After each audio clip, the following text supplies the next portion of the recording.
Hi there, it's Asia, and today I've prepared for you some common English phrases that you can use in your IELTS speaking test to vary your vocabulary and hopefully achieve a higher score. Without further ado, let's get started. In IELTS speaking, you get a lot of questions about what you like and dislike. Here are some phrases you could use to avoid repeating I like, I love, or I don't like. The first one is to be fond of something or somebody. This means to like something or somebody very much, especially for a long time. You can say, I'm really fond of photography. I'm fond of swimming. You can use it to talk about people. I've always been fond of my cousin. What about this one? I'm fond of the movie I watched last night. Is it correct? No. To be fond is to like something for a long time. In this example, you should say, I really enjoyed watching that movie. It was an impressive movie. You can also say, I'm not fond of. I'm not fond of spicy food. I'm not fond of getting up early. The next phrase is to be keen on something or doing something. This means to be very interested. This phrase is quite informal. I like different sports, but I'm particularly keen on tennis. I was keen on going to the party despite the terrible weather outside. You can use it in the negative statements. To be not keen. I'm not keen on jogging. To jog is to run slowly to exercise. I'm not keen on being told what to do. What about the word dislike itself, to dislike? It's quite formal and is usually used in writing or in more formal situations. In IELTS speaking, it's more common to say I don't like. For instance, I don't like running sounds more natural than I dislike running. Here are some more phrases to say that you don't like something politely. I'm not a big fan of football. I'm not a big fan of noisy parties. Something is not my cup of tea. This is an idiom, and idioms are great in IELTS speaking. Not my cup of tea means that you don't like this thing, ever. Theater isn't really my cup of tea. I prefer going to the movies. Netflix isn't really my cup of tea. I prefer reading books.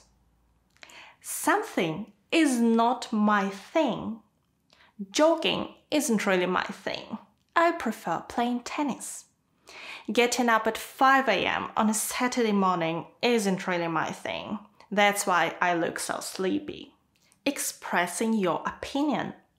Quite often in the IELTS speaking exam, you're required to say what you think. Here are a few phrases you could use to start. If you ask me. If you ask me, children should be allowed to choose what subject they study. Quite frankly. Frankly, to be honest, I must admit. You can use all these phrases to give your honest and direct opinion, or when you are revealing something. Quite frankly, I wasn't surprised when I failed the test. To be honest, I tend to leave things until the last moment. You may be asked if you agree or disagree.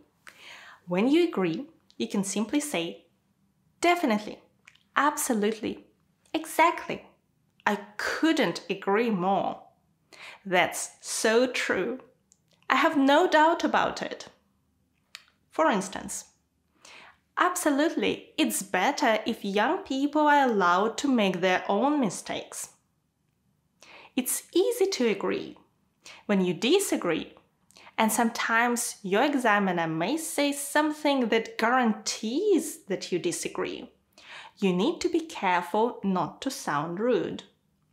Here are some phrases that will help you disagree politely. Well, that's not the way I see it. I'm afraid that's not always the case. I'm not so sure about it.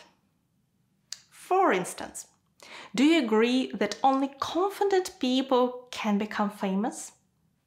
I'm not so sure about it. I think that in order to become famous, people should be really good at doing something.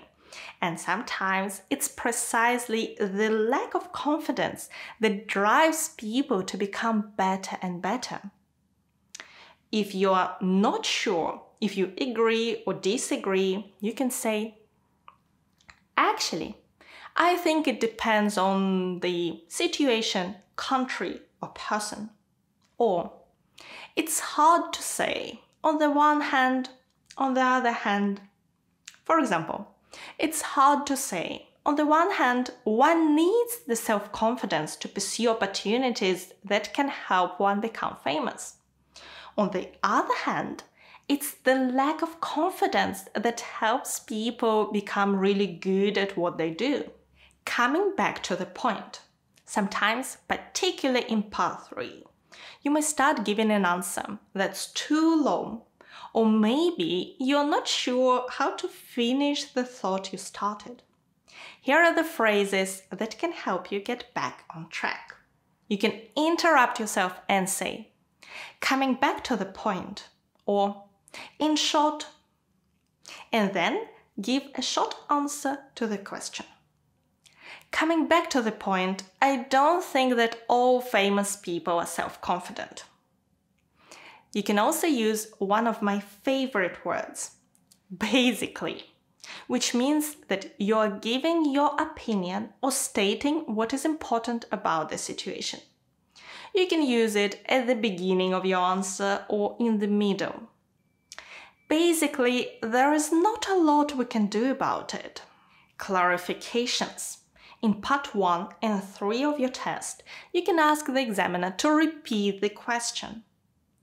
Sorry, I didn't quite catch that. Could you say that again?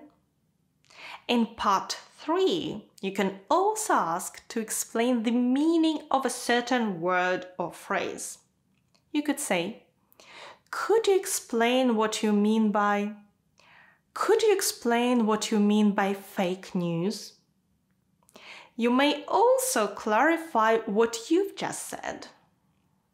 To put it another way, what I'm trying to say is, or what I mean is.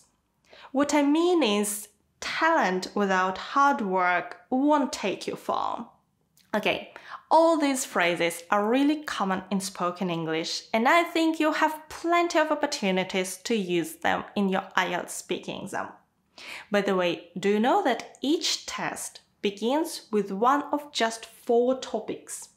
These are family, home, hometown, and work or studies. And I have a PDF guide where you can find common questions and sample answers to inspire you and help you learn some useful phrases for your answers. You can download it right now, and thank you so much for watching me today. Good luck with your preparation and your exam. Bye!